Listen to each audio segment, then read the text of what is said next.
दोस्तों, किसी के भी मन की बातें जानने के लिए 3 तरीके होते हैं, लेकिन इन तीनों तरीकों को समझना अति आवश्यक है। यदि आप इन तीनों तरीकों को समझ लेते हैं तो आप किसी के भी मन की बातें बड़ी ही आसानी से जान सकते हैं, समझ सकते हैं। तो चलिए इसे एक बुद्ध कहानी के माध्यम से समझते हैं कि किस तरह से आप दूसरों की मन की बातें जान सकते हैं, समझ सकते हैं। बहुत समय पहले की बात है। एक छोटा सा गांव था। उस गांव में 2 भाई रहा करते थे। बड़ा भाई अंधा था, जिस कारण वो हमेशा घर पर ही बैठा रहता था, और छोटा भाई खेती किया करता था। लेकिन खेतों में अधिक जानवर आने से पूरी फसलें नष्ट हो जाती थीं, जिस कारण छोटा भाई बहुत परेशान हो चुका था। तभी उसे एक तरकीब सूझी। एक दिन उसने सोचा, खेतों में से इन जानवर को भगाने के लिए क्यों ना मैं अपने बड़े भाई की मदद लूं। वैसे भी बड़े भैया अंधे हैं। अगर वह खेत में बैठे रहेंगे और जानवरों की आहट आने पर वो उन्हें जोर से चिल्लाकर भगा सकते हैं, जिससे हमारी फसलें बच सकती हैं। इसलिए उन्हें मैं खेत में बिठा देता हूं। ये सब सोच विचार करने के बाद उसने अपने खेत में ही एक छोटी सी झोपड़ी तैयार की और अपने अंधे भाई को उस खेत में बिठा दिया और उनसे कहा, भैया, यदि कोई जानवर की आहट आपको सुनाई दे तो आप जोर जोर से चिल्लाना। ये सुनकर वो जानवर यहां से भाग जाएंगे और हमारी फसलें नष्ट होने से बच जाएंगी। बड़ा भाई अपने छोटे भाई की बात मान लेता है और वो उस दिन से खेत में ही रहना शुरू कर देता है।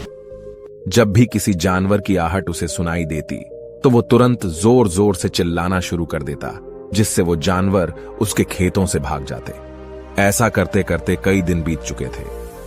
तभी एक दिन उसके खेत में एक हिरण भागता हुआ आता है और वह खेत के बांध को तोड़कर वहां से भाग गया। लेकिन उसी हिरण का पीछा करते हुए एक राजा भी उस खेत में आ पहुंचा। तभी राजा की नजर उस अंधे भाई पर पड़ती है। राजा उस व्यक्ति से कहता है, देखो, मैं यहां पर एक जानवर का पीछा करते हुए आया हूं। क्या तुमने उस जानवर को यहां पर देखा है? इस पर वो व्यक्ति कहता है, हे राजन, मैं तो अंधा हूं, मैं भला किसी जानवर को कैसे देख सकता हूं। लेकिन मैं आपको इतना जरूर बता सकता हूं कि जो जानवर मेरे खेतों से होकर भागा है वो आपके लायक नहीं है। आप उसके पीछे अपना समय यूं ही व्यस्त कर रहे हैं। राजा उस अंधे व्यक्ति की बात सुनकर बड़ा अचरज में पड़ गया। वो ये सोचने लगा कि आखिर ये तो अंधा है, फिर इसे कैसे पता कि जिस हिरन को मैं तलाश रहा हूं वह हिरन मेरे लायक है ही नहीं। ये अंधा व्यक्ति मुझे कैसे बता सकता है? तभी राजा उस अंधे व्यक्ति से कहता है, कहीं तुम मुझसे झूठ तो नहीं कह रहे? एक तरफ तुम ये कहते हो कि तुम अंधे हो और दूसरी तरफ तुम ये भी कह रहे हो कि जो जानवर यहां से भागा है वो मेरे लायक नहीं है। इस पर वो अंधा व्यक्ति कहता है, हे राजन, जिसे आप एक हिरण समझ रहे हैं, असल में वो एक हिरण नहीं है बल्कि एक हिरणी है, और वो भी गर्भवती है। और जहां तक मुझे ज्ञान है, मैंने कभी किसी राजा को किसी गर्भवती हिरणी का शिकार करते हुए नहीं सुना है। और इसी कारण मैं आपसे ये कह रहा हूं कि वो हिरणी आपके लायक नहीं है। आप उसके पीछे अपना समय व्यर्थ ना करें। यह सुनकर राजा और भी अचरज में पड़ गया। वो ये सोचने लगा कि आखिर ये अंधा आदमी ये कैसे जान सकता है कि वो हिरणी है और गर्भवती है। राजा कुछ देर सोच विचार करने के बाद अपने सेनापति से कहता है, सेनापति जी, मुझे वो जानवर जिंदा चाहिए, क्योंकि मुझे यह पता करना है क्या वह हिरणी है और क्या वह गर्भवती है। क्योंकि यह अंधा आदमी बहुत विश्वास के साथ कह रहा है और मुझे इस बात की पुष्टि करनी है। यदि वह हिरणी हुई और गर्भवती हुई तो वह हमारे शिकार के लायक नहीं है, क्योंकि हम तो एक हिरण का पीछा कर रहे थे। इसलिए जाओ और पता करो कि क्या वो हिरणी है। सेनापति राजा से आज्ञा लेकर आगे की ओर बढ़ चलता है और कुछ देर बाद जब वह वापस लौट कर आता है तो वह राजा को कहता है, हे राजन, इस अंधे आदमी ने जो भी बातें कही हैं वो बिल्कुल सही हैं।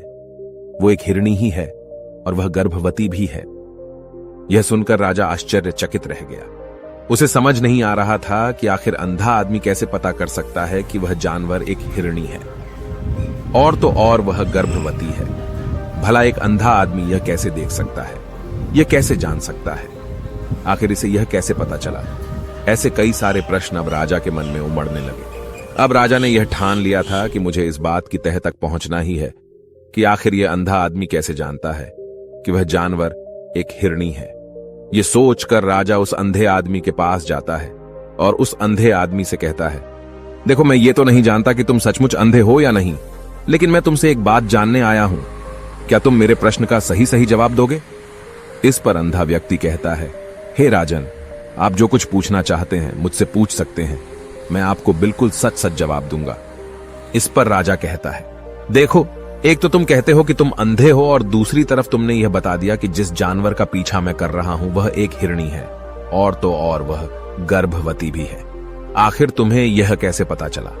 तुम्हारे खेत में और भी तो जानवर आते होंगे, और भी तो जानवर यहां से गुजरते होंगे, फिर तुमने यह कैसे अंदाजा लगाया?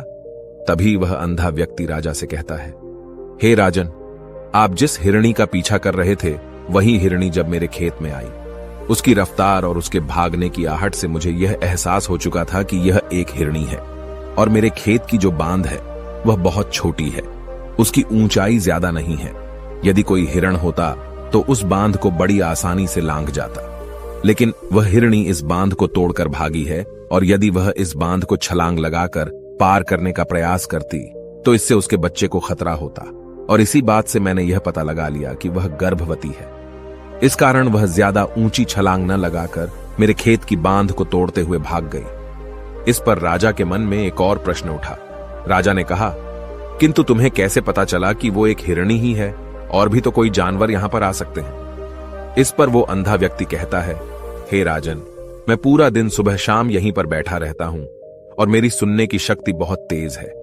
मैं ये बाफ जाता हूं कि कौन सा जानवर मेरे खेत में आया है, और उसी के आधार पर मैं जोर जोर से चिल्लाता हूं ताकि वो मेरे खेत से भाग जाए और मेरे खेत की फसलों को नष्ट न कर पाए।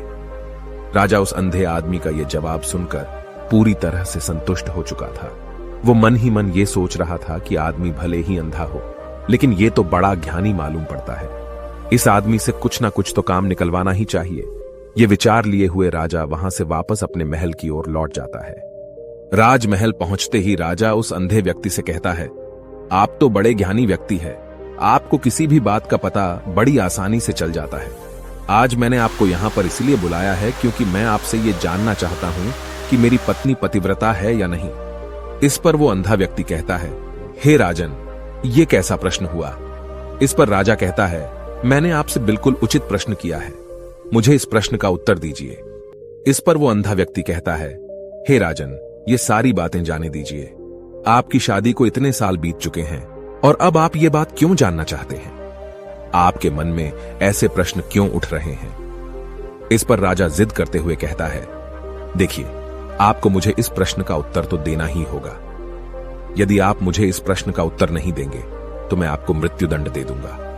राजा के मुख से यह बात सुनकर वो अंधा व्यक्ति कहता है, हे राजन, यदि आप इस प्रश्न का उत्तर चाहते हैं तो उसके लिए आपको मेरा एक काम करना होगा। राजा कहता है, बोलो, मुझे क्या काम करना होगा? इस पर व्यक्ति कहता है, इसके लिए आपकी पत्नी को मेरे साथ कमरे में अकेले छोड़ना होगा। उस अंधे व्यक्ति की यह बात सुनकर राजा पहले तो क्रोधित हो जाता है, लेकिन फिर कुछ सोच विचार करने के बाद वह उस व्यक्ति की बात मान लेता है और अपने सेनापति को आदेश देता है, सेनापति जी, इस व्यक्ति को और मेरी पत्नी को एक कमरे में कुछ देर के लिए अकेला छोड़ दे। सेनापति बिल्कुल वैसा ही करता है। अब राजा की पत्नी और अंधा आदमी एक कमरे में बंद हो चुके होते हैं। तभी वो अंधा आदमी राजा की पत्नी से कहता है, मुझे आपको छूना है। इस बात पर रानी अत्यधिक क्रोधित हो जाती है और उस अंधे आदमी को वो पकड़ पकड़ कर पीटने लगती है, कभी हाथों से तो कभी लातों से तो कभी पटक पटक कर। इस तरह से उन्होंने उस अंधे आदमी की खूब पिटाई की।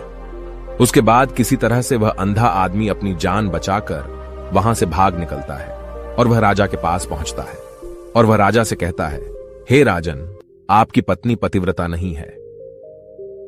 यह बात सुनकर राजा अत्यधिक क्रोधित हो उठता है और राजा अपनी तलवार निकालकर सीधा अपनी पत्नी की ओर जाता है और क्रोधित होकर वह अपनी रानी से कहता है, रानी जी, आज मैं जो भी सवाल आपसे करने वाला हूं उसका मुझे सच सच जवाब दीजिएगा, और यदि आपने एक शब्द भी झूठ कहा तो मैं आपका अभी के अभी सर धड़ से अलग कर दूंगा। तभी आगे वह राजा कहता है, मुझे बताइए, क्या आप पतिव्रता हैं या नहीं? इस पर रानी कहती है, हे राजन, आप भले ही मुझे जान से मरवा दीजिए, लेकिन मैं पतिव्रता नहीं हूं। राजा यह बात सुनकर बहुत खुश हुआ, क्योंकि उस अंधे आदमी ने जो भी कहा था वह बिल्कुल सच था। यह बात सुनकर तुरंत ही राजा उस आदमी के पास पहुंचता है और आकर उस अंधे आदमी से कहता है, तुम्हें कैसे पता चला कि मेरी पत्नी पतिव्रता नहीं है? इस पर वह अंधा आदमी कहता है, हे राजन, बड़ी सीधी सी बात है। मैंने तो आपकी पत्नी से बस इतना ही कहा था कि मुझे आपको छूना है, और इस बात पर वह इतना क्रोधित हो उठी कि उन्होंने गुस्से में आकर मुझे लात घूंसों से पीटना शुरू कर दिया। और भला कोई औरत किसी और मर्द को कैसे छू सकती है, लेकिन उन्होंने न आव देखा न ताव, बस लात घूंसे मुझ पर बरसाने शुरू कर दिए।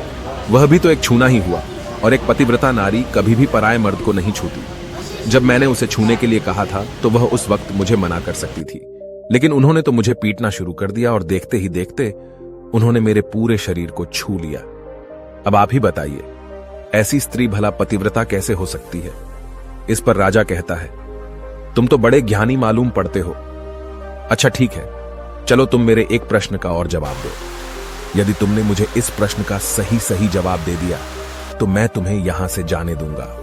आगे राजा उस अंधे आदमी से कहता है कि तुम मुझे यह बताओ, क्या मैं सच में अपने पिताजी का ही बेटा हूं या फिर किसी और का?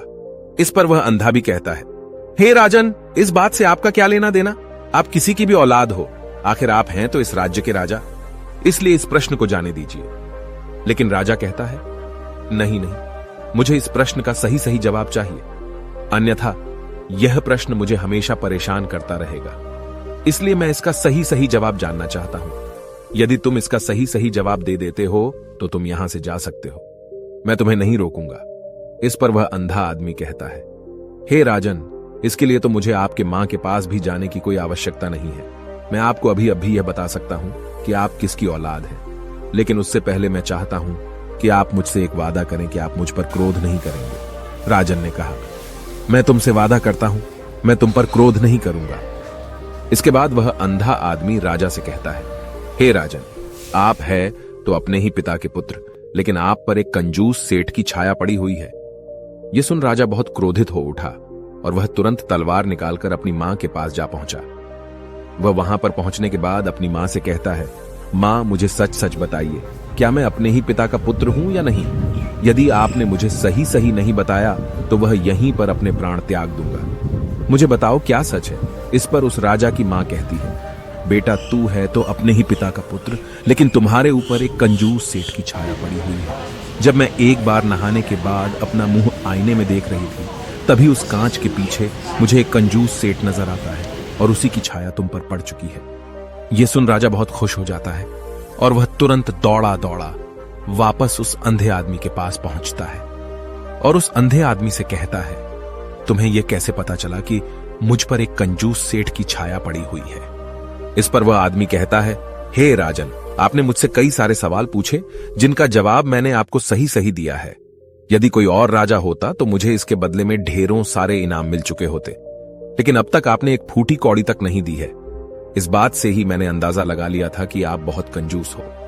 यह बात सुनकर राजा जोर से हंसने लगा और कहता है कि आप जो भी मांगेंगे वह मैं आपको अवश्य दूंगा, लेकिन मुझे यह बताओ कि तुम्हें कैसे पता चल जाता है कि कौन सी बात सही है और कौन सी गलत? तुम किसी भी बात का इतना सटीक और सही जवाब कैसे दे पाते हो? इस पर वह अंधा आदमी कहता है, हे राजन, मैं तो वैसे ही अंधा हूं। यदि मेरी आंखें होती तो मैं किसी की भी मन की बातें बड़ी सरलता से जान लेता। मन की एक भाषा होती है और यह भाषा मनुष्य के शरीर के व्यवहार के रूप में देखी जा सकती है। उसकी आंखों से, उसके होठों से, उसके काम करने के तरीके से, उसकी क्रियाओं से पता किया जा सकता है कि उसके मन में क्या चल रहा है। उसके आधार पर हम किसी के भी मन की बातें जान सकते हैं, लेकिन मैं तो अंधा हूं, मैं देख नहीं सकता, इसलिए मैं क्रियाओं से देखता हूं। यदि मुझे कोई बात जाननी हो तो अगले आदमी को कुछ काम देना पड़ता है, जिस पर वह व्यक्ति किस प्रकार काम करता है, किस तरीके से इस काम को करता है, उसके आधार पर ही मैं यह पता कर पाता हूं कि उसके मन में क्या चल रहा है। तभी वह राजा कहता है, तो क्या इसका अर्थ यह हुआ कि मैं भी किसी के मन की बातें जान सकता हूं? इस पर वह अंधा आदमी कहता है, हे राजन, अवश्य आप भी किसी भी व्यक्ति के मन की बात जान सकते हैं, किंतु उससे पहले आपको अपने ऊपर काम करना होगा, और वह काम है अपने मन को शांत करना, अपने मन को वर्तमान में लाना होगा, जिसके लिए मैं आज आपको 3 तरीके बताने वाला हूं। और ये तीनों ही तरीके बड़े ही आसान और सरल हैं, किंतु हे राजन, उससे पहले आपको एक काम करना होगा, अपने मन को एकाग्र करना होगा। जब हम अपने मन को एकाग्र करते हैं, अपने मन को वर्तमान में लाते हैं, तो हम दूसरे के मन की बात जान सकते हैं, क्योंकि वह आदमी अभी भी अपने मन में वर्तमान में ही सोच रहा है, और हमें भी मन को वर्तमान में ही लाना होगा, तभी हम उसके मन की बातें जान सकते हैं। यदि हम अतीत में हुई घटनाओं के बारे में सोच रहे हैं तो वह जो अगला आदमी वर्तमान में सोच रहा है, वर्तमान में अपने मन में बात कर रहा है, वह हम कैसे जान पाएंगे? क्योंकि हम तो अतीत की घटनाओं में डूबे हुए हैं।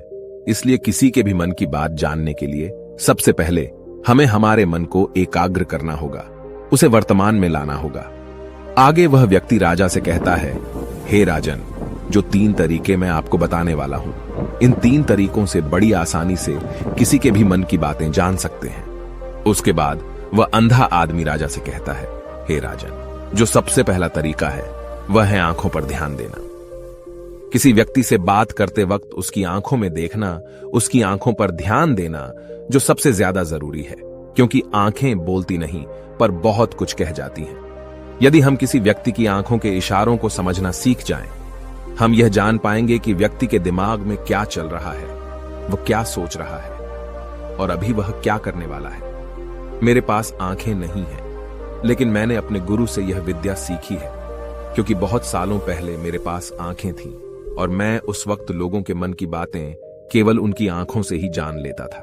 इसलिए यदि आप भी दूसरों की मन की बातें जानना चाहते हैं तो आपको भी उनकी आंखों पर गौर करना चाहिए, जैसे कि उनका आकार कैसा है, वह कब, कहां और किधर देख रहे हैं। यदि उसकी आंखें यहां वहां घूम रही हैं, जब आप उससे बातें कर रहे हैं तो वहां वह इधर उधर मोड़ रहा है, कभी ऊपर तो कभी नीचे या कभी आसपास, या फिर उसकी आंखें खुश नजर आ रही हैं या फिर आंखें निराश नजर आ रही हैं, जैसे कि चोर होता है। उसकी आंखों में जब हम देखते हैं तो हमें यह पता चलता है कि अगले आदमी ने कोई गलती की है। ठीक उसी प्रकार जब हम किसी चालाक व्यक्ति की आंखों में देखते हैं तो आपको पता चलेगा कि उसकी आंखों में एक भाषा होती है। एक बहुत ही सीधा और आसान तरीका होता है। यदि आपको यह पता लगाना है कि सामने वाला व्यक्ति आपसे झूठ कह रहा है या फिर सही, तो आपको उसकी आंखों पर ध्यान देना अति आवश्यक है। यदि आपसे बात करते वक्त वह व्यक्ति अपनी आंखें यहां वहां घुमा रहा है, ऊपर नीचे, इधर उधर, दाएं बाएं, हर जगह देख रहा है, तो इसका अर्थ यह हुआ कि वह उस बात से निकलने का कोई रास्ता ढूंढ रहा है, वो कोई झूठ बना रहा है। यदि सामने वाला व्यक्ति आपसे कुछ झूठ कहने का प्रयास कर रहा है तो वह आपसे नजर नहीं मिलाएगा। वह यहां वहां देखेगा, ऊपर नीचे देखेगा, लेकिन वह आपकी आंखों में आंखें डालकर कभी नहीं देख पाएगा, क्योंकि उसे डर है कि यदि उसने आपकी आंखों में आंखें डालकर देखी तो उसका झूठ पकड़ा जाएगा और लोगों को सच्चाई का पता चल जाएगा। और इसी प्रकार कुछ और भी भाषाएं होती हैं। जब आप किसी की आंखों में आंखें डालकर यह देखना शुरू कर देंगे कि उसके हाव भाव क्या है, ठीक उसी प्रकार चेहरे के हाव भाव होते हैं, जिससे हम मन की बातें बड़ी आसानी से समझ सकते हैं और इन्हें भी समझना बहुत जरूरी है। कभी कभी कोई व्यक्ति अपने चेहरे से जैसे आंख, होंठ और बहुत से कुछ अलग अलग व्यवहार करता है। यदि आप किसी व्यक्ति के चेहरे में गौर करेंगे तो आप आसानी से समझ पाएंगे कि वह व्यक्ति निराश है, जब व्यक्ति बहुत उदास है, या फिर वह बहुत खुश है, या फिर उसे कोई बहुत बड़ा दुख है। वह अपने अंदर क्या महसूस कर रहा है, ये सारी बातें हम उसके चेहरे के हाव भाव से पता कर सकते हैं। फिर चाहे इंसान जुबान से कुछ बोले या ना बोले, लेकिन आप उसके चेहरे से सब कुछ पता कर सकते हैं। आगे व्यक्ति राजा से तीसरा तरीका बताते हुए कहता है, हे राजन, इसी प्रकार तीसरी भाषा भी है, अर्थात तीसरा तरीका भी है, और वह है हाथों के इशारे और शरीर का व्यवहार। मन की बात समझने के लिए हमें हाथ के इशारे और शरीर के व्यवहार को समझना बहुत आवश्यक है। कोई व्यक्ति जब बात करता है तो आपने देखा होगा कि वो अपने हाथों को हिलाता रहता है, अपने हाथों से इशारा करता रहता है। बातों के साथ साथ अपना शरीर का जो व्यवहार है, अर्थात बॉडी लैंग्वेज, उसका भी पूरा उपयोग करता है, जिससे हमें यह पता चल पाता है कि वह व्यक्ति हमारी बातों पर कितना ध्यान दे रहा है और उसके मन में क्या चल रहा है। शरीर के व्यवहार को देखने के लिए उसके हाथ मटकाने, शरीर मटकाने और चेहरे पर बार बार हाथ लाने, हाथों का एक दूसरे से मसलना, ऐसी बहुत सी क्रियाएं होती हैं, उस पर हमें ध्यान देना अति आवश्यक है। मन की बात को समझने के लिए हमें शरीर के व्यवहार को भी समझना पड़ता है। यदि हम इन 3 तरीकों को सही तरीके से ध्यान देकर इन 3 तरीकों को अच्छे से समझ लेते हैं तो हम बहुत जल्दी किसी भी व्यक्ति के मन की बातें बड़ी सरलता और सहजता से जान सकते हैं। इसलिए यदि आपको किसी के मन की बातें जानी है तो आपको उसकी आंखों पर, उसके चेहरे पर, उसके शरीर के हाव भाव को और उसके हाथों को ध्यानपूर्वक देखना और समझना होगा, जिससे आप यह समझ पाएंगे कि आखिरकार उसके मन में क्या चल रहा है और वह क्या सोच रहा है। लेकिन उनसे पहले आपको अपने मन को एकाग्र करना होगा, शांत करना होगा और अपने मन को वर्तमान में लाना होगा। तभी आप उस व्यक्ति की इन सभी क्रियाओं पर ध्यान दे पाएंगे, उन्हें समझ पाएंगे। अन्यथा आप यदि अतीत की घटनाओं में व्यस्त हैं, भविष्य की योजनाओं में व्यस्त हैं, तो आप उस व्यक्ति के हाव भाव पर कभी ध्यान ही नहीं पाएंगे और न ही आप कभी यह समझ पाएंगे कि आखिर उस व्यक्ति के मन में क्या चल रहा है, वह क्या सोच रहा है।